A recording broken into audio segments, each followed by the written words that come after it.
Hello and welcome to NDTV Profit. You're watching The Reporter and I'm your host Pragati Oberoi. Now, Prime Minister Narendra Modi inaugurated the Atal Setu, India's longest sea bridge. We have my colleague Saloni Kothari joining us with updates about this inauguration. Hi Saloni, thanks so much for joining us. What is it looking like over there?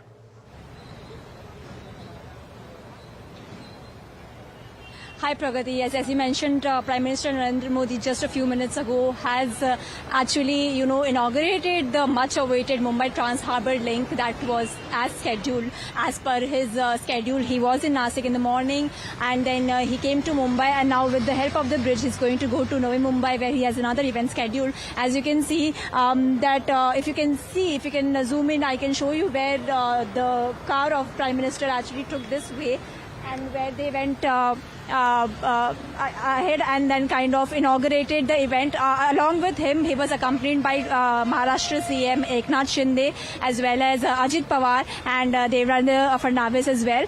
Just to give a context, this is India's longest sea bridge. It's going to cut the travel time from South Bombay to Navi Mumbai in about 20-25 minutes, which typically has been taking about more than an hour. We are standing at one of the intersections, which is at Shivri in South Bombay, as compared to other two intersections, which then leads to Navi Mumbai and also connects to the upcoming Navi Mumbai International Airport. Right, Saloni, thanks so much for those quick updates. We'll come back to you as soon as you have more. And that was the MTHL bridge which has been inaugurated. Now let's move on to BYOS.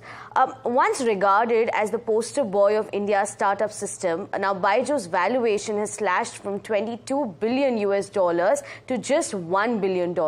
And this update comes after BlackRock, which owns less than 1% in the company, slashed BYOS valuation. Prosus too has cut the company's valuation to less than $3 billion. To tell us more, we have a colleague joining us. That's right, Prakriti. BYOS valuation has been cut. This is the most steep decline in valuation that it has seen over the past year. As we all know, it has been in multiple legal battles. It's facing a working capital crunch. There's poor corporate governance that's been marring the startup for about a year now. And it's really been startling, the sort of decline that we've seen in valuation. It was valued at about $22 billion in October 2022. And about less than 2 years, the kind of wealth erosion that we're seeing for investors that have been in BYOS. BlackRock has cut, this is the third time that BlackRock has cut, and it's not just BlackRock. There's other big and small investors, US-based investors that have cut their valuations in BYOS. Those are Prosus values BYOS around at under $3 billion, and so does Baron Capital. What we're also seeing that BYOS is consistently been underperforming financially. There is about $1 billion loss that they've reported for FY22. So BYOS remains a story that we'll keep tracking closely. Right, Rishabh, thanks so much for bringing us those details. Now, this day also marks the final day of the Vibrant Gujarat Summit, and NDTV Profit has been bringing you the latest updates on the coverage as well. A buzz with investments in green energy and semiconductors. Janani joins in from Gandhinagar to give us all the wrap and that what all transpired in the 3 days at the Vibrant Gujarat Summit. That's right. Hello and welcome to the final day 3 and final day of the Vibrant Gujarat Global Summit here in Gandhinagar. As we are wrapping up the final day, if we take a look back at the 3 days of the events that's been, one thing is clear: the investment momentum towards new priority sectors, be it semiconductors, renewable energy, green hydrogen in particular. These were some of the focus areas that we've seen over the course of the 2 days. Today, we'll also speak about how MSMEs can benefit from this particular investment momentum that's growing in the state. What we can see clearly is that as of yesterday, there was MOU signed for enhancing the semiconductor ecosystem. As we already know, Micron has set up a plant here in the state of Gujarat. This is going to be followed by a co-location investment by Simtech. These are some of the top investments. Of course, the Tata Group has also stated that they will be setting up a semiconductor fabrication plant here in Dholera, which will be the biggest one so far far, and I think this bodes well for the semiconductor industry as a whole. On the first day, we had a lot of the business leaders make commitments about building the renewable energy momentum here in the state. They made a lot of commitments for green hydrogen and clean energy. Most importantly, Gautam Adani, chairman of the Adani Group, was speaking about how he wants to invest 2 lakh crore over the next 5 years in the state. Mukesh Ambani, chairman of Reliance Industries, spoke about how he wants to bear half of Gujarat's energy needs by 2030. Tall claims coming here from the Vibrant Gujarat Summit, and that's a wrap for you as to what's been taking place over here. Back to you. That's right. That was the wrap from the Vibrant Gujarat Summit. Now let's move on. The State Bank of India has introduced the Green Rupee Term Deposit, and this is for the purpose of allocating funds towards environmentally friendly initiatives and projects. We have our colleague Mimansa, who also tracks the banking space very closely, joining us with more on this. Hi Pragati. So SBI launched its rupee-denominated green term deposits today to support environmental friendly initiatives such as renewable energy, waste management, clean transportation and more. These deposits will be open to resident individuals, non-individuals and NRIs. This will be available through branches for now, but it will be open through SBI's YONO app and internet banking services. So SBI's green offering has tenors of 1,111 days, 1,777 days and 2,222 days. So before SBI, AU Small Finance Bank had also launched its AU Green Fixed Deposit to support renewable and green projects. So RBI has been stressing on the need for sustainable finance and thereby pushing lenders to mobilize funds to support sustainable sustainable initiatives. In the recent framework on December 29, RBI directed banks that they must raise green deposits before financing the green projects. So on retail deposits, the interest rates stand at 6.40% for 2,222-day deposits and 6.65% for 1,111-day tenors and 1,777-day tenors. For bulk deposits, the rates are 5.90% for the 2,222-day tenor and 6.15% for the rest too. Senior citizens or staff that is senior citizen are eligible for an additional interest rate over the applicable rate for the public. Mimansa for bringing us those updates from the State Bank of India. Let's slip into a short break, but stay tuned. We'll be right back.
Welcome back. You're watching The Reporter. Now, TARC rallies in the trade today on the back of its luxury residential project launch. We had a chance to speak with the MD and CEO of TARC, Amar, who also had to say a lot on the demand in this particular sector. DLF has done phenomenally well. We've all seen the two last launches that they have. So just being inspired by their story, and we want to be an integral part of this growth. I think there's enough demand in the market. I won't put a number to it, but I think there's not enough supply for such good housing projects in the market. I still believe that another maybe 10,000, 15,000 houses just in this year can of the same 9 to 12 crores can be absorbed very easily. And more so, in a place like Delhi, where not too many projects come up, people are usually living in ground plus 3 houses, where security and parking is really an issue. People are opting to move out and go into high rises. So that's, I think, majority of the demand where it's coming from. In line with that demand, what is TARC's pipeline like for this fiscal as well as for 2024, the calendar year? So we have 3 projects that are lined up for this fiscal, and we have another 3 projects which are on the drawing stage right now, which are going to be launched sometime in the later part of the year. So between these 3 projects put together, 2 in Delhi and 1 in Gurgaon, we expect a top line of roughly 7,500 crores from these 3 projects. Lastly, a bit on the stock performance. The stock's been doing really well. It's grown about 7 times since it listed. What do you have to say on that? I think the market has really, the real estate market has really supported us. The equity market has really supported us. The products that we have together, the kind of timing that we have, and the kind of response that we are getting, I think that's reflecting on the stock price. That was TARC's MD and CEO. We also have an update from the Supreme Court. Now, the Apex Court dismissed on Friday an insolvency application against Inox Wind Limited. Now, this was by GRI Towers India Limited and was on the grounds that the recovery of contractual dues was possibly not happening. We have Varun joining in with more on this. The Supreme Court has dismissed an insolvency application filed by GRI Towers India against Inox Wind for recovery of certain contractual dues. Now, while dismissing the plea, the top court said that although GRI can initiate arbitration proceedings against Inox as per their contract, it has no respite under the Insolvency and Bankruptcy Code of India.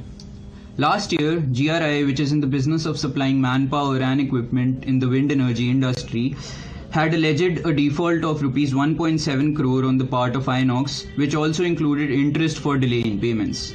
Now, the principal amount in this case was less than rupees 1 crore, which is lower than the threshold needed to initiate an insolvency application. This prompted the NCLT to dismiss the application. Soon thereafter, however, an application was filed before the NCLAT. The Appellate Tribunal also upheld the NCLT order and reiterated an established stance that IBC proceedings are not proceedings for recovery of contractual dues. That was the update from Varun. And now we have another update from Stanley Lifestyle. Now, the company is planning to raise 200 crore rupees via fresh issue sales as it got SEBI nod for the IPO. My colleague Sesa Sen spoke to Sunil Suresh, who's the MD of Stanley Lifestyle, about the company's growth plans with the funds. What do you plan to do with the proceeds broadly? What kind of growth plans do you have for the company? Yeah, okay. So essentially, we have been strong in our home market in Bangalore. Basically, that is where we have been focusing for the last decade or so. And we have expanded across the country. We have 3 different formats of retail. And now we wish to kind of expand further into various other metros, have a stronger presence with all 3 formats in various metros, and then also kind of take the store count or the experience center count to about 100 in the next 2 years. So most of the proceeds will be mainly for front-end expansion and a little bit for back-end expansion. Back-end, we are already quite, done with our expansions. We have 2 facilities in Bangalore and we have capacity, not an issue. So most of the funds would be used for front-end expansion and growth. All right. So, we have seen luxury spending in India growing at a rapid pace. Within furniture, I would like to know from you, how does the demand scenario look like, and how do you plan to capitalize on the luxury boom? Yeah, so essentially the home interior, the furniture industry thrives in the tailwind of the housing industry. So if you really look at what is happening in India, especially, in the last 3-4 years, there is a massive demand that has been picking up for premium housing. So currently almost 27 to 30% of every project that is being made is of luxury and premium housing, and there's a big demand for it. And we hear they're being sold like a hotcake. So we are probably the only fully integrated Manu retail brand capable of making bespoke furniture for every room of the home, and we have a presence in over 22 cities across the country. So I think as I see, the demand is going to be exponentially growing because there's a lot of inventory that is going to come to the market in the next 1, 2, 3 years, and they say that the housing industry is going to be $1 trillion in probably 2029, 2030. So I think based on this particular demand, we are also expanding ourselves and wanted to kind of be present in the right markets as we go forward. Now let's move on to Ayodhya. The preparations for the Pran Pratishtha of the Ram temple in Ayodhya are in full force. For the grand day, Prime Minister Narendra Modi will commence a fast for 11 days ahead of the Pran Pratishtha of Ayodhya Ram temple. The Pran Pratishtha ceremony of the new idol of Lord Ram at the sanctorum of the Ram temple in Ayodhya is scheduled for 22nd January. Prime Minister Narendra Modi will follow rigorous customs as a part of the Pran Pratishtha. Now, to accommodate the influx of travellers to Ayodhya, the municipal corporation has also constructed a host of affordable dormitories. Pallavi Nahata, my colleague who is also at one of those locations, joins in to tell us more. There are over 50 hotels coming up in Ayodhya as we speak. But if you're a budget traveler, not to worry, there's plenty of options available for you as well. Now, the local municipal corporation has constructed dormitories across the city, and currently the capacity at all of these combined is at about 1,000 beds. We're visiting one of them. Have a look.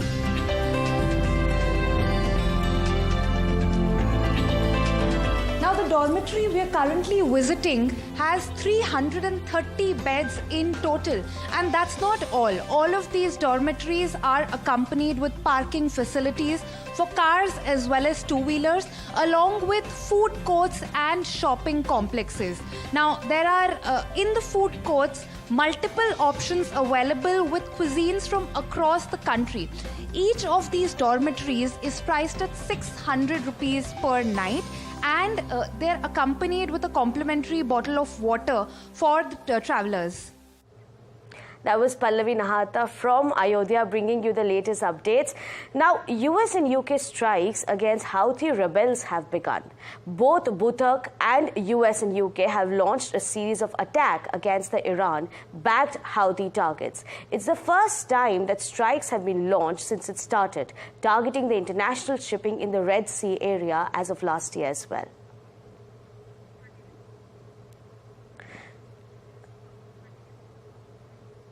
Now, let's also take a look at how the markets fared during the day. I have my colleague Mahima joining us for a quick wrap on the markets. Mahima, considering that Nifty hit fresh highs during the day, how did the markets do? Well, it's been a cheerful day for the markets today. Both Nifty and Sensex close at new life highs. The benchmark indices closed fourth consecutive day in green today, and the Indian equities have added as much as 2.21 lakh crores to market cap today. Well, Nifty 50 closes 1.22% higher, and Sensex closes 1.3% higher. Nifty Bank closes 0.6% higher.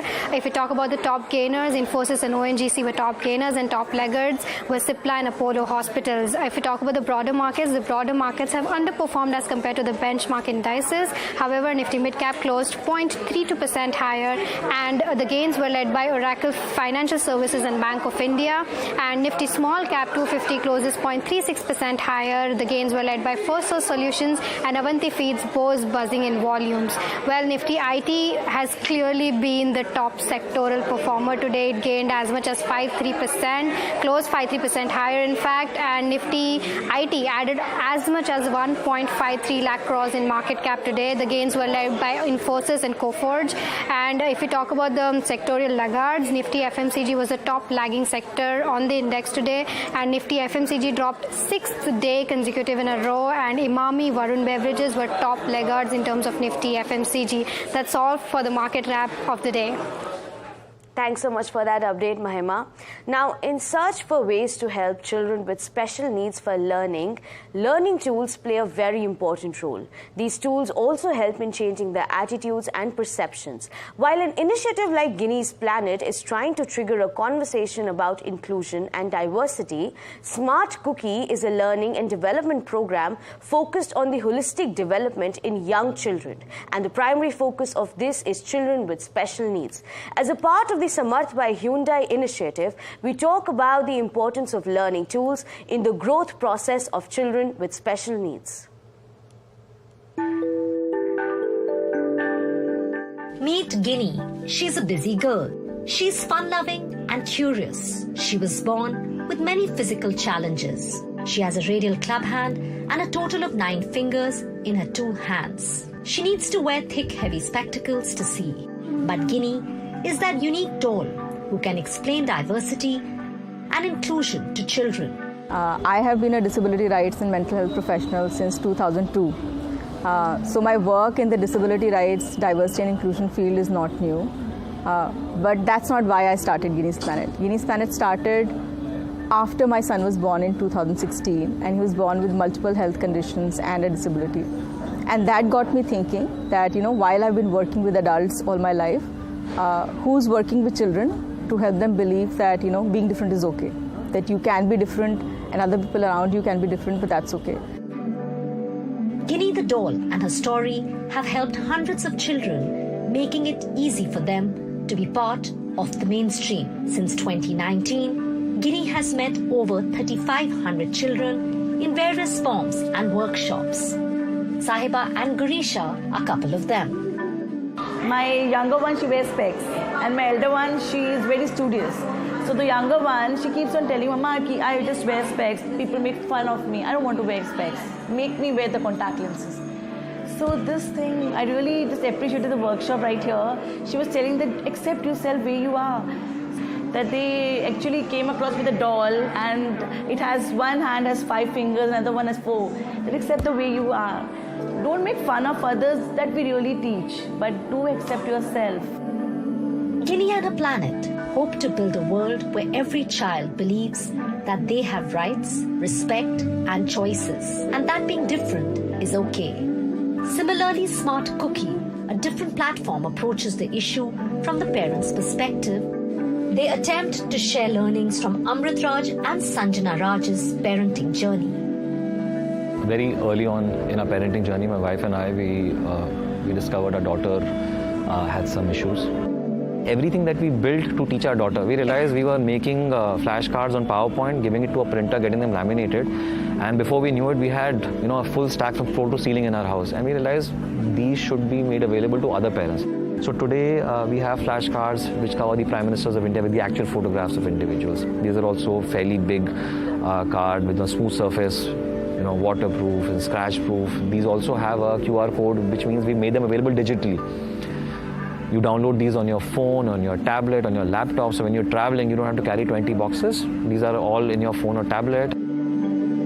Every child is different and has its own unique style of learning. Smart Cookie's vision to promote inclusion and spread awareness about the needs of children with special needs, because getting the right kind of support can make all the difference. Both organizations hope they can help children understand from a young age that societies improve with diversity and inclusion.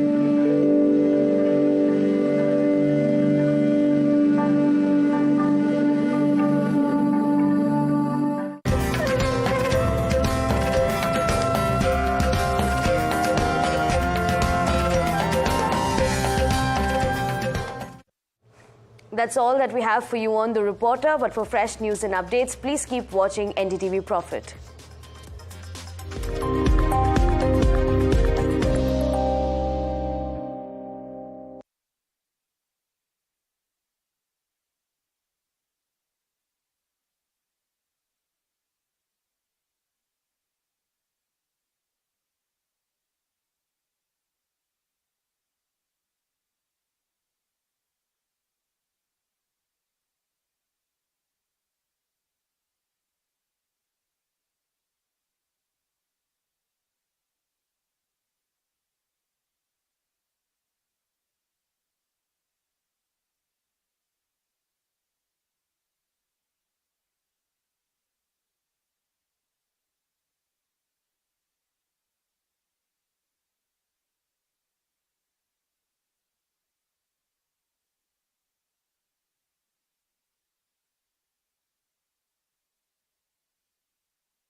new facility. Thank you for joining us today. We're really glad to have you here, and for sure, starting with wishing you the best wishes to you for the new year. So I'll begin